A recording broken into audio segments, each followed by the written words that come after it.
Here's news for you. Anti-vaxxers are not irrational. You might think otherwise. You might even have tried to convince them they're wrong, but you failed, didn't you? Sometimes no amount of evidence can sway them.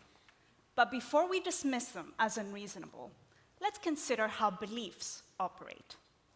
See, in my work, I show that beliefs do not exist in isolation. Rather, they form intricate networks. Take, for instance, the belief that vaccines are harmful. We know that it is correlated with the belief that natural is always better, a belief that the disease is not so severe, and trust in parental intuition. All these beliefs reinforce each other, making each one impossible to change in isolation.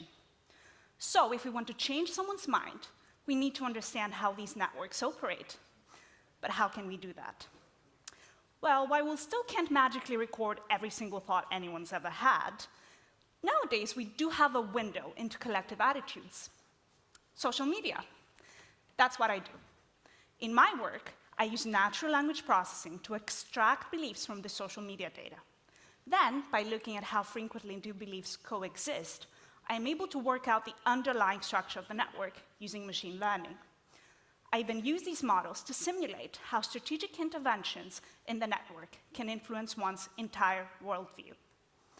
Once we are able to dissect these networks, we can begin to understand how seemingly irrational beliefs are actually upheld from purely rational principles.